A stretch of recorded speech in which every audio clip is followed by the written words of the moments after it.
Assalamualaikum warahmatullahi wabarakatuh.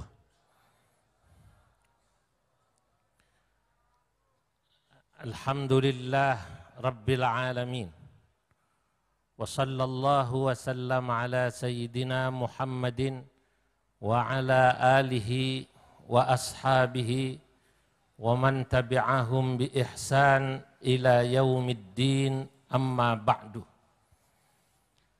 Hadratal muhtaramin, para alim ulama, para masyayikh, para kiai, wabil khusus Al-Mukarram Simbah Yai Mustafa Bishri, Al-Mukarram Kiai Haji Bahauddin Nur Salim, Al-Mukarram Kiai Haji Yahya Khalil Thaquf, para masyayikh, para habaib, termasuk insyaallah yang dalam perjalanan Profesor Dr. Kiai Haji Said Aqil Siraj. Insyaallah semoga yang hadir, yang rawuh, hol masyayikh leteh pada malam hari ini, semua kita diberkahi Allah Subhanahu wa Ta'ala. Malam hari ini saya ketempuhan ini. Karena Yai Said terkena macet, maka saya sambil menunggu beliau diminta untuk berbicara yang sangat berat, karena ini berbicara baina al-jabalain, bicara di antara dua gunung. Ulama yang ilmunya seperti apa namanya? Gunung. Wa bainal asadain, bicara di antara dua macan. Kiai Said itu macan, Gus Baha niku macan. Bicaranya di leteh. Leteh ini dulu Mbah Khalil Harun dikenal dengan Sibawai Hijawah. Sibawai Jawa itu macannya tanah Jawa, terutama di bidang fikih dan ilmu nahwu.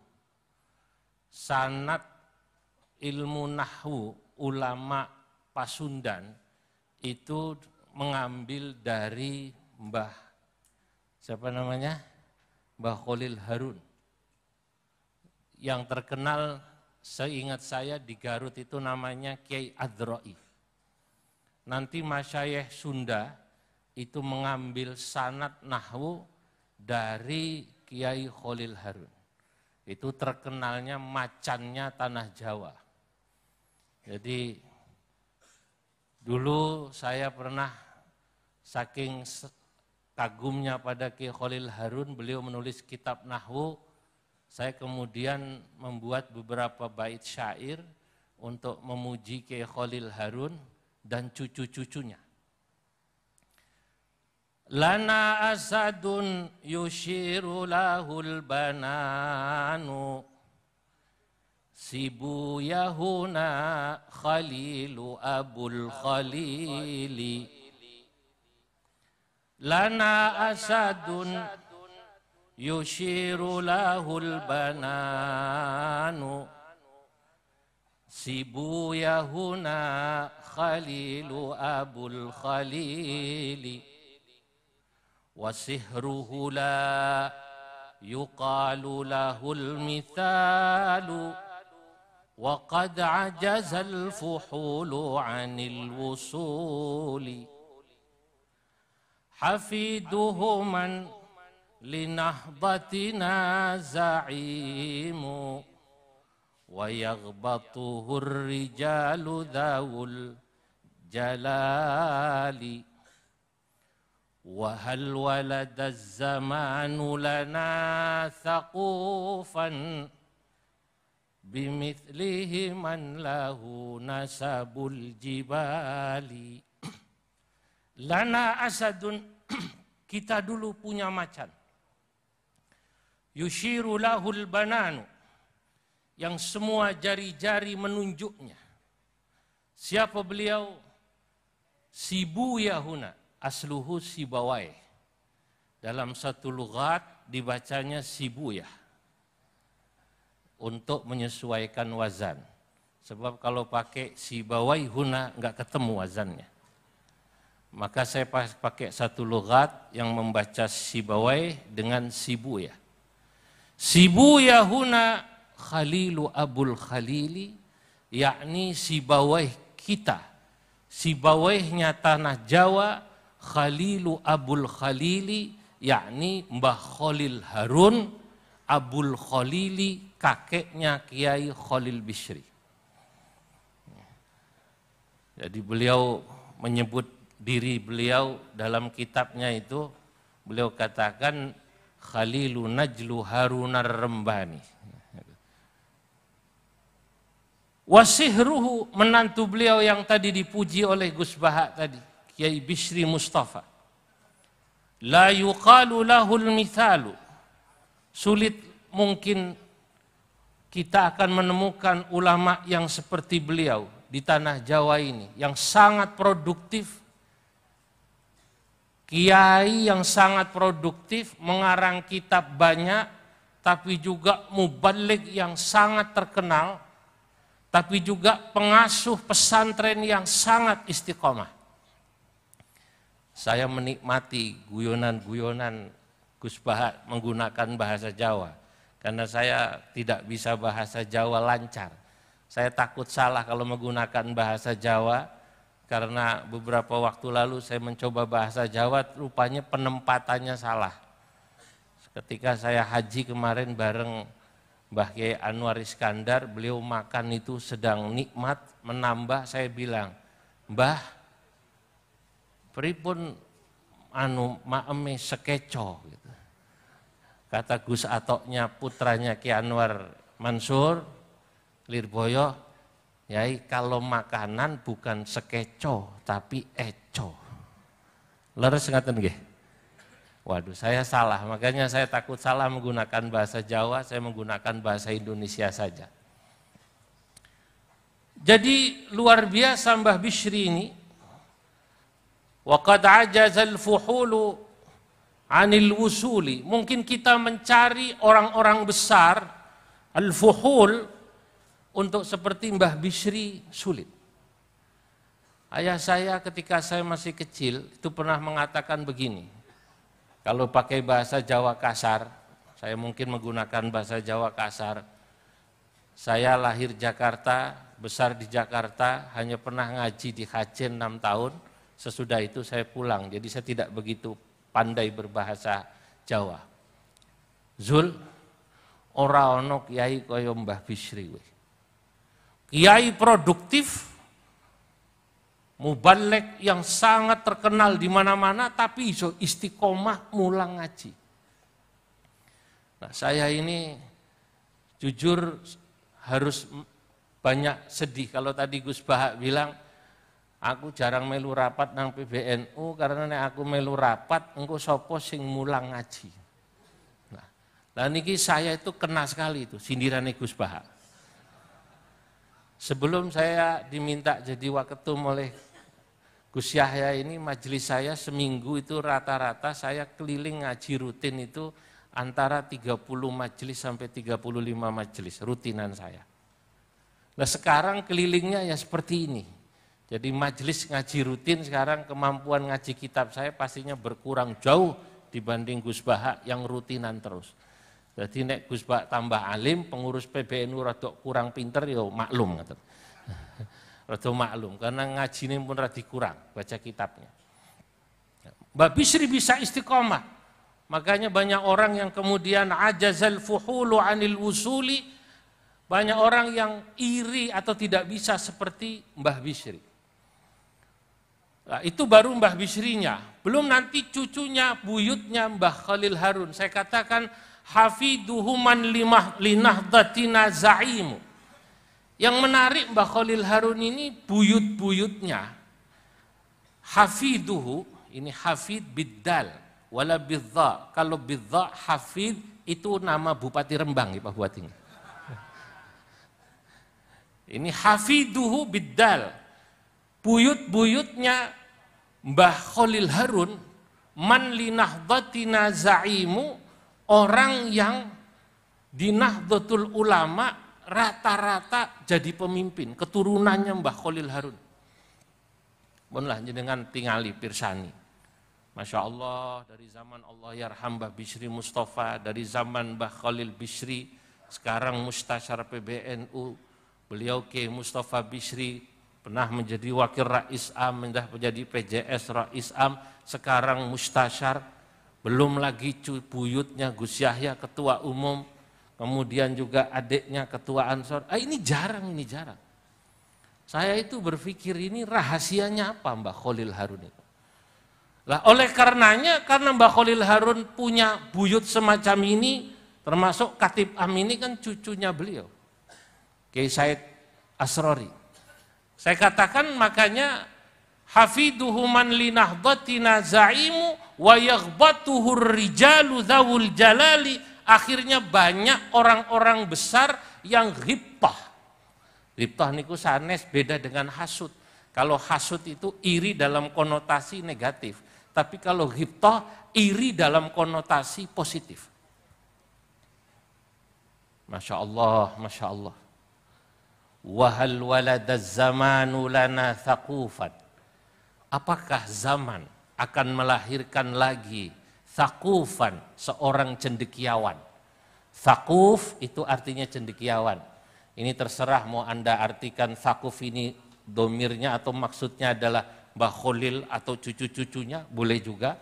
Atau thaquf yang dimaksud Kiai Yahya Khalil thaquf. Wahal waladaz zamanu lana thaqufan bimithlihi man lahu nasabul jibali. Apakah zaman akan melahirkan cendekiawan seperti beliau?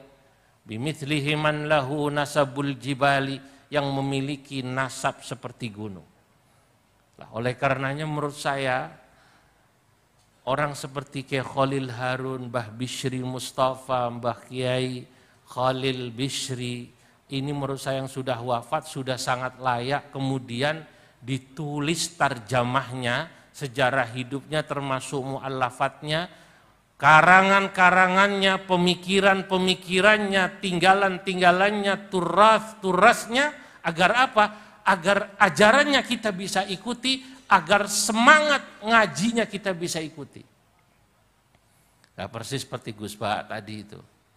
Saya masih ingat Gus Bahak pernah bertanya pada saya saat ketemu saat khol Mbah Hamid Pasuruan. Saya memberitahu, saya menulis tentang Mbah Buyut kami di Banten, kakak dari kakek kami Syekh Nawawi Al-Bantani. Syekh Nawawi niku Muhammad Nawawi bin Umar.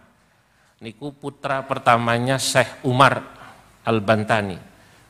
Buyut saya namanya dan juga buyutnya Ki Ma'ruf Amin, karena Pak Ki Ma'ruf itu kakaknya ibu saya, jadi saya sama nasabnya ke sana. Saya punya kakek namanya Abdullah bin Umar. Abdullah bin Umar niku adiknya Syekh Nawawi. Abdullah bin Umar ini ngaji sama Syekh Nawawi di Mekah 16 tahun.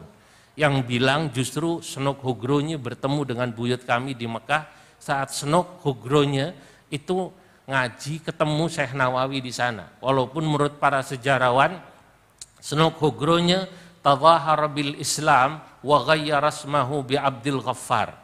Itu yang namanya Senok Hogronya etok-etok pura-pura masuk Islam dan kemudian wa ghayyara ismahu bi Abdul Ghaffar, dia merubah namanya dengan nama Abdul Ghaffar. Nah, yang menarik Senok Hogronya selain bertemu Syekh Nawawi, bertemu Mbah Buyut saya di Mekah, karena Senok menulis satu kitab antropologi yang luar biasa, menjadi rujukan para sejarawan, karena belum pernah ada seorang antropolog menggambarkan betapa detilnya Mekah pada zaman itu. Nama kitabnya Safahat min Tarikh Makkah. Niku yang namanya Senok bisa menggambarkan bagaimana orang Jawa atau koloni Jawa di Mekah itu paling banyak yang ngaji di Masjidil Haram. Kalau di Mekah itu dulu ada 5.000 santri, maka orang Jawa itu kurang lebih 2.500 santri yang ada di sana. Ini Senok ketemu Mbah Buyut pula, ketemu Syekh Nawawi, bahkan kemudian Senok menulis secara khusus bilang adiknya yang bernama Abdullah ngaji sama kakaknya Syekh Nawawi selama 16 tahun di Mekah. Karena adiknya lah kemudian Syekh Nawawi mengarang kitab Ats-Tsimarul Yani'ah 'ala Riyadil Badi'ah. Nu sing ngaten iki sing nulis sinu malah siapa? Senok Hugrunya. Makanya dalam kitab Tuhfatul Qasi wad Dani yang saya tulis, saya katakan walam akun mimma syara'tuh Buddha min katibin mustashriqil Holanda. Walam akun mimma syara'tuh Buddha. Saya harus jujur berhutang ketika saya menulis kitab ini. Dari siapa? Min katibin au min bahithin mustashriqil Holanda. Dari seorang orientalis Belanda yang bernama Christian Snoek Hugrunya. Fa innahu asarahu wa akramah wa sakinun bi Makkah nisfa sanah. Karena Snoek Hugrunya pernah muasarah sezaman ngaji sama Syekh Nawawi setengah tahun. Nah, ditulis ini. Lah, kenapa kita perlu menulis? Gus Bahak bertanya pada saya, kenapa saya menulis tentang Syekh Nawawi? Ya saya bilang iki mbahku Gus, jadi tak tulis. Aku gak bakalan nulis mbah sampean. Mbah sampean tulis sendiri kan gitu ya. Ini mbahku. Kenapa harus saya tulis? Karena cucu-cucu itu perlu tahu tentang apa yang dilakukan oleh mbah-mbah zaman dulu. Ajaran kebesaran itu tidak cukup hanya sekedar diceritakan, tapi juga kemudian dipahami seperti apa. Saya ingat ucapan Imam Asy-Syafi'i ketika beliau mengomentari gurunya yang bernama Imam Al-Laits yang tinggal di Mesir. Imam Asy-Syafi'i mengatakan Al-Laitsu afqahu min Malik ghaira anna talamidahu lam yaqumu bihi. Imam Laits itu sesungguhnya lebih alim daripada Imam Malik menurut saya, yang bilang Imam Syafi'i. Imam Syafi'i orang alim. Ketika beliau bisa menggambarkan bagaimana pandangan Imam Laits dan juga bagaimana Imam Malik, saya percaya karena Imam Syafi'i orang alim. Tapi sayang, kata Imam Syafi'i, ghaira anna talamidahu lam yaqumu bihi, sayangnya murid-muridnya Imam Laits tidak menulis dan tidak mengajarkan ajarannya Imam Laits, sehingga kemudian tidak ada dikenal dalam sejarah fikih Islam madhab Laits dan ashabul Laits, tidak ada. Tapi Imam 4, Imam Abu Hanifah, Imam Malik bin Anas, kemudian juga Imam Syafi'i, Imam Ahmad bin Hambal, semua muridnya melanjutkan menulis apa yang diajarkan oleh gurunya, sehingga madhab Imam 4 ini, pandangan-pandangan Imam 4 ini sampai sekarang masih ada. Lah niku tadi saya menyimak, walaupun sesekali saya tadi bertanya pada orang di sebelah saya karena Gus Bak pakai bahasa Jawa halus sebut mijil gue apa mijil? Mijil itu artinya apa? Ternyata keluar. Beliau katakan perlu cucu-cucunya Mbah Khalil Harun, buyut-buyutnya Mbah Bisri Mustafa secara mendalam menulis tentang ini. Itu penting. Sebab apa? Ya, sebab kalau tidak dilanjutkan nanti bisa jadi ajaran atau apa yang ditulis oleh mbah-mbah ini yang luar biasa kemudian habis begitu saja. Imam Abu Hanifah niku top murid-muridnya yang nulis. Beliau punya murid namanya Muhammad ibn al-Hasan. Niku muridnya Imam Abu Hanifah sampai khusus ngaji kepada Imam Malik bin Anas di Madinah. Sebaliknya Imam Malik punya murid namanya Asad ibn al-Furat, itu belajar khusus kepada Imam Muhammad ibn al-Hasan. Itu saling kemudian cross. Supaya apa? Supaya ada diskusi dan kemudian satu sama lain saling memahami, ada at-taqrib bainal madhabain. Dua madhab kemudian saling menghormati. Sebab riyen niku, bapak-bapak ibu-ibu, itu zaman Imam Abu Hanifah dan Imam Malik niku saling serang niku hebat. Serangannya melebihi pendukung para capres-capres yang sudah dideklarasikan maupun yang belum dideklarasikan. Kalau sekarang kan seperti itu masih sindir-sindiran. Yang satu bilang amin ya rabbal alamin. Yang satu sindir-sindiran, qabul ya rabbal alamin. Masih baru begitu. Kadang-kadang sindir-sindiran. Dulu keras. Saya menemukan niku bagaimana kerasnya pendukungnya Imam Malik niku nyindir Imam Abu Hanifah.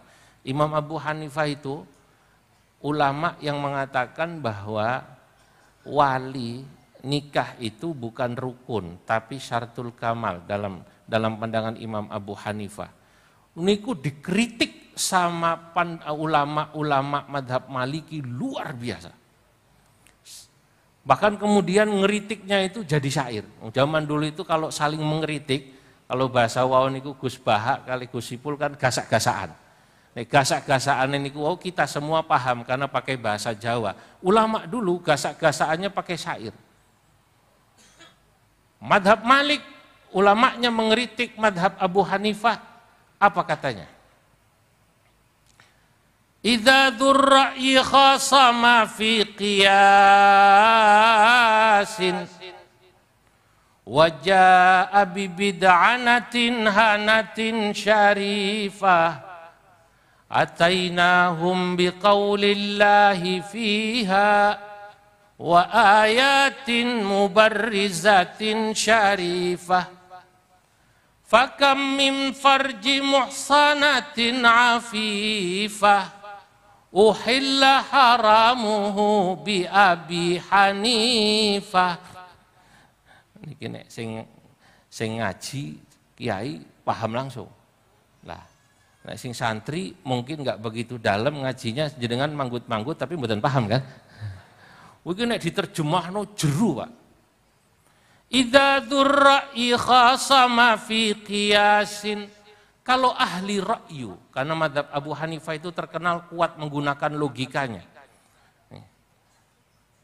Khasama fi qiyasin, mengajak berdebat tentang qiyas.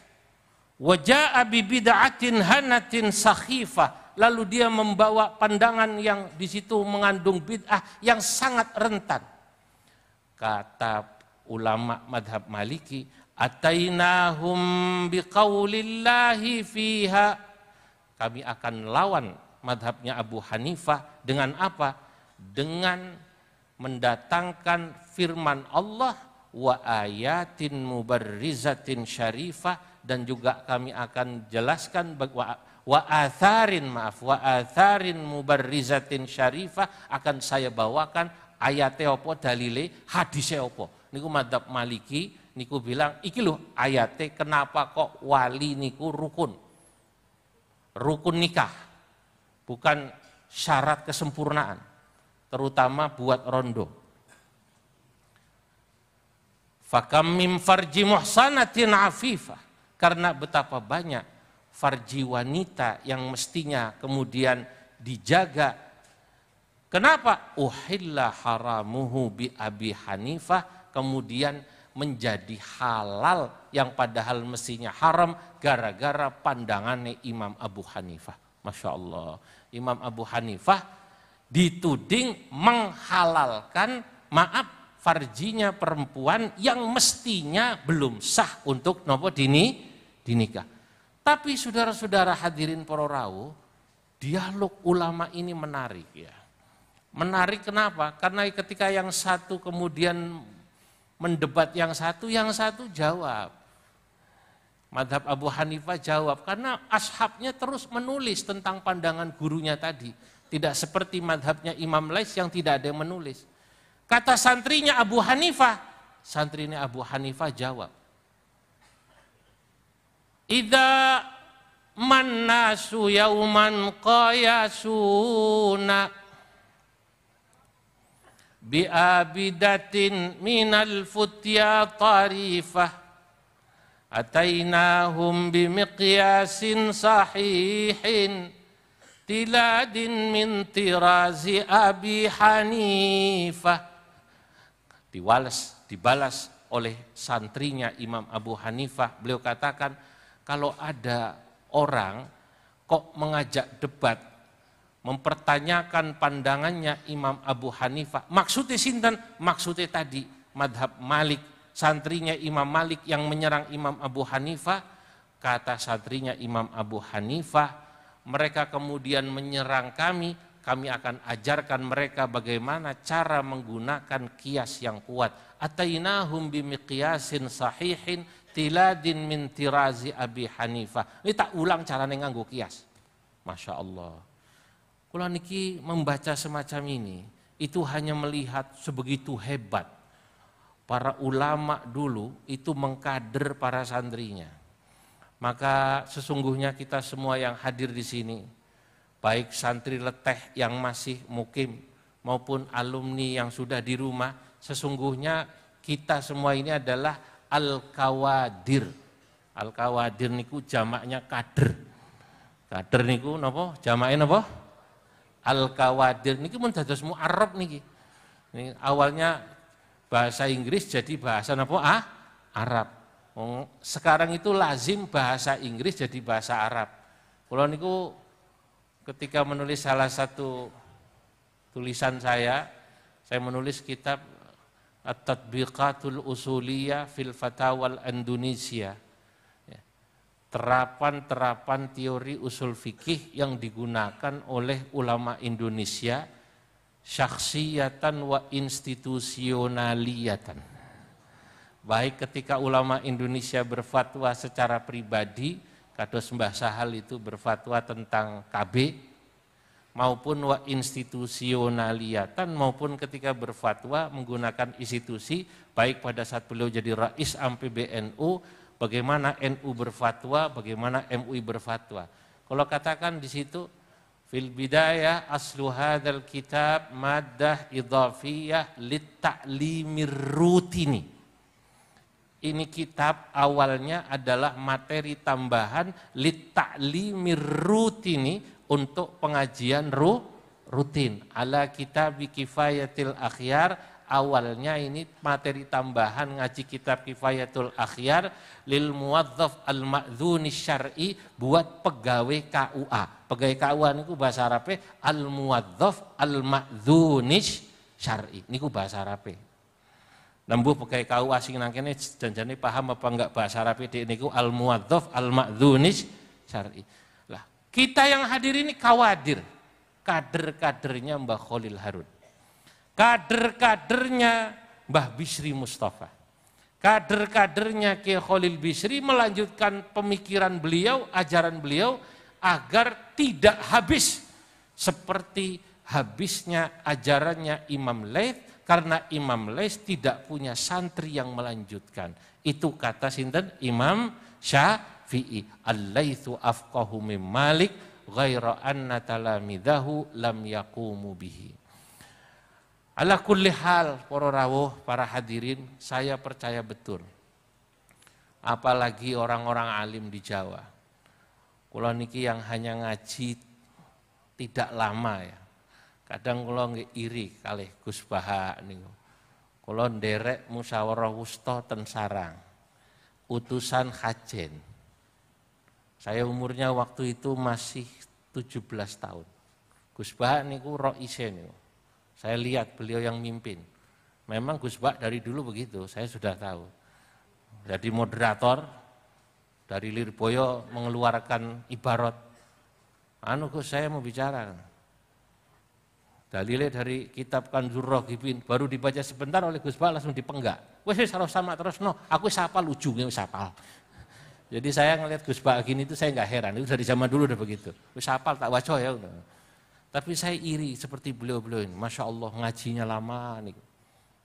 Iri kula. Status tiang alim yang luar biasa, ngaji kalim Mbah Mun lama. Karena memang jadi orang alim itu harus mulazamah yang lama, ngajinya lama. Imam Asy-Syatibi niku wau yang disebut oleh Gus Baha dalam kitabnya Al-Muwafaqat mengatakan, ya salah kata beliau, ya ilmu itu ya syaratnya pertama harus lewat guru. Ya. Kata Imam Syatibi dalam Al-Muwafaqat, kanal ilmu fi sudurir rijal. Ilmu itu dulu adanya di hati para ulama, ar-rijal. Karena pada masa awal orang ngaji itu semua diimla, nggak ada yang kemudian pakai kitab. Semua mengandalkan dobit apalan, Pak. Saat niki kan gara-gara orang terbiasa gampang lihat Mbah Google kan begitu kan? Lihat apa Mbah Google. Harus gampang kowe ora ndongakno serius-serius ngaji kiai ini gampang kok tinggal muter di mana? YouTube. Kalau zaman dulu tidak ada kemudian diulang lagi. Kata Imam Asy-Syatibi kana al-ilmu fi sudurir rijal. Ilmu dulu adanya di hati para ulama. Murid mendengarkan serius. Tsumman taqala ilal kutub. Kemudian baru tradisi ilmu, kata Imam Asy-Syatibi, bergeser kepada kitab. Mulailah kertas ditemukan, ditulis. Tsumman taqala ilal kutub. Wal anbal intaqala ilal YouTube. Saiki malah ilmu wis geser ning di YouTube, wis gak delok kitab meneh, langsung nonton YouTube.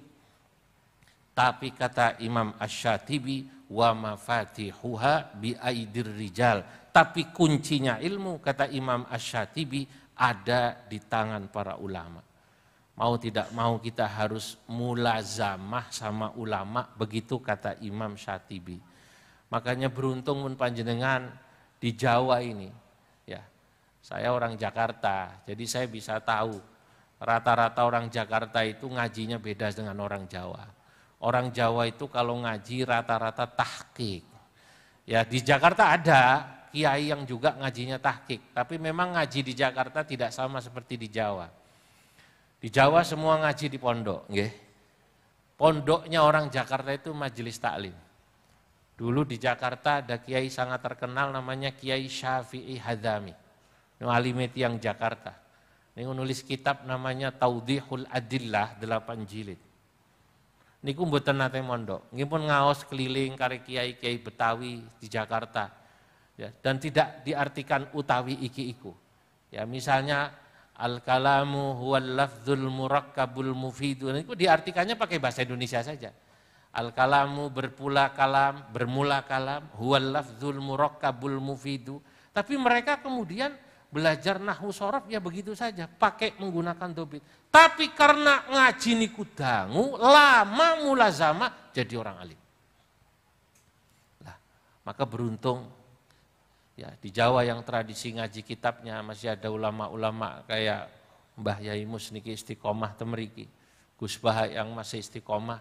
Saya berharap memang kiai-kiai istiqomah seperti beliau ya biarlah tetap istiqomah supaya nanti Jawa terutama yang sangat terkenal kata Senok Hugro-nya pada masa itu di Mekah sebagai satu daerah yang koloninya niku alim-alim.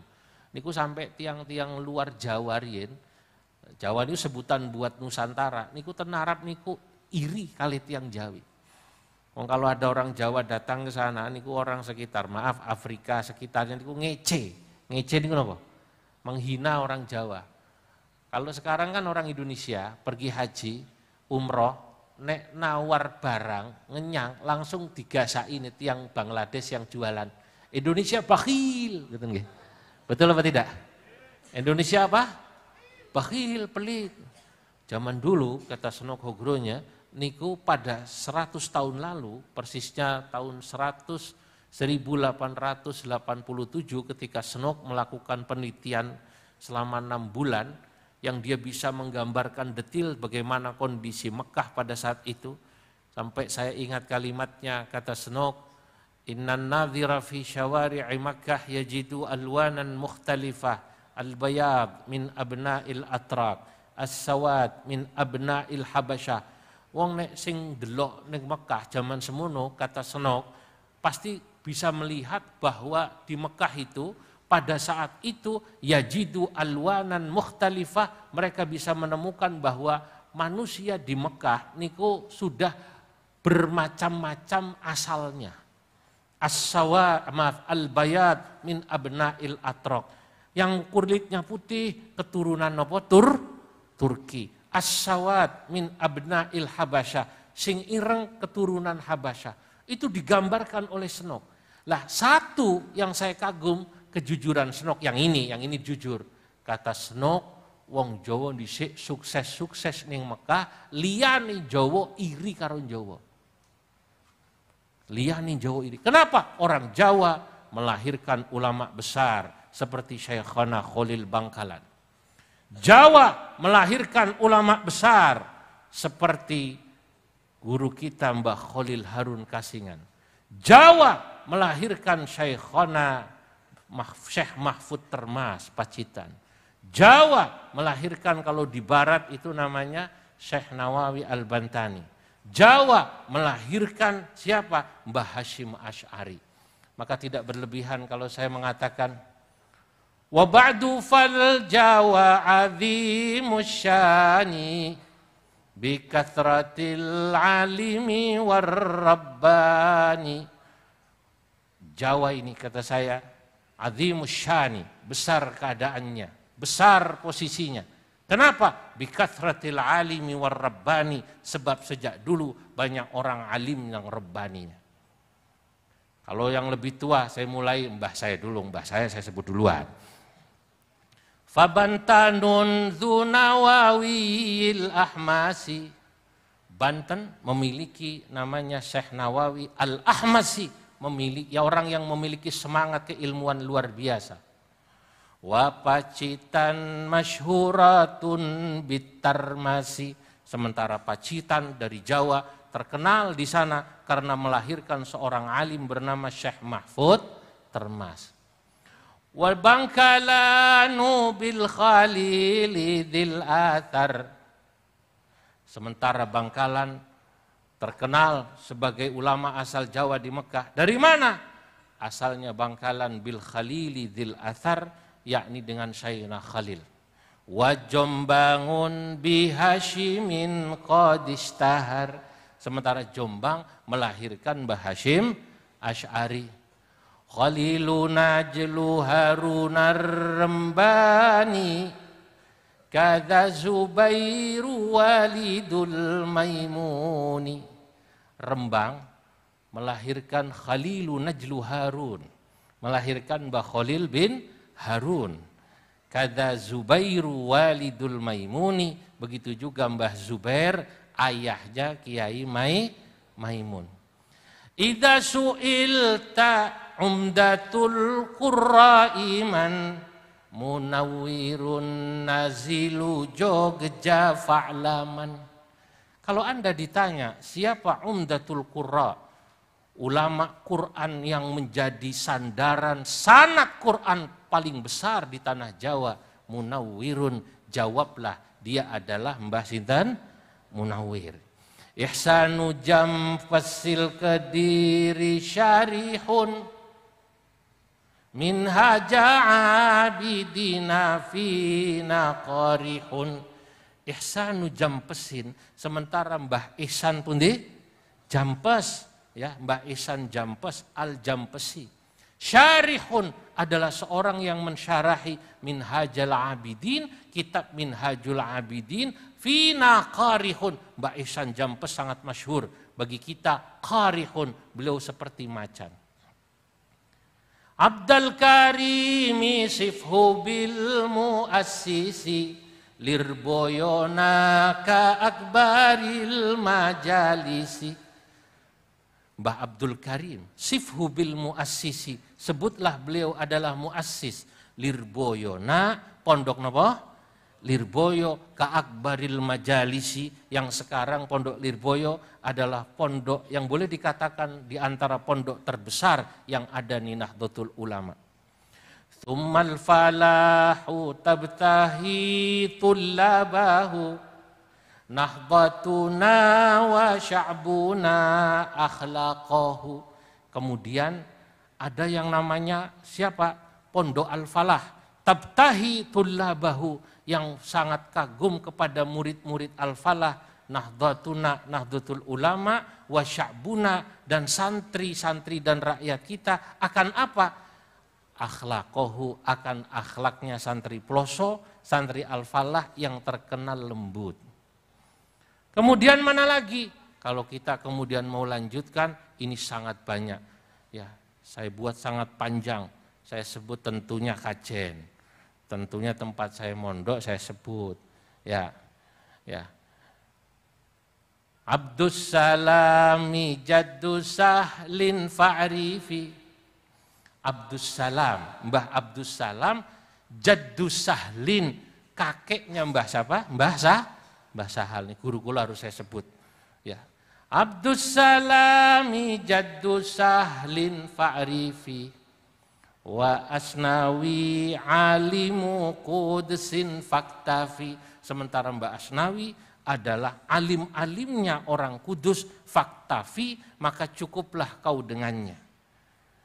Faidur Rahmani Salihun Mutarjimun. Ngulon terus ngulon.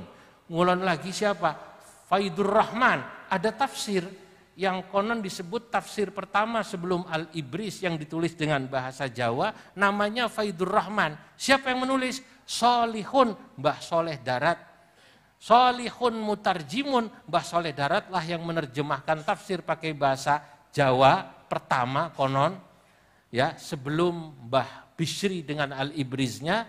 Beliau tulis Faidur Rahman, ya, Faidur Rahmani salihun mutarjimun lil kartini muathirun munsajimun. Tafsir ini ditulis untuk Raden Ajeng siapa? Kartini. Ngulon lagi ngulon, mana? Cirebon. Muqayyimun syirbunu ma'rufun bihi. Buntat babakan faminal munabbihi. Kempek gedongan baleran te ba'daha. Syuyukhu Sunda la takhaf min dzikriha. Wa adra'i. Ini kalau dilanjutkan kelamaan pun sampai sini saja ya, sampai sini ya. Sampun iki sebentar lagi beliau datang, nanti terlalu dolim saya. Wong saya hanya melanjutkan Gus Baha kok waktunya lebih lama dari Gus Baha. Saya lihat waktu saya lebih banyak dari beliau. Saya cukupkan sampai segini saja, insyaallah nanti dilanjutkan. Wallahul muwaffiq ila aqwamit thariq. Wassalamualaikum warahmatullahi wabarakatuh.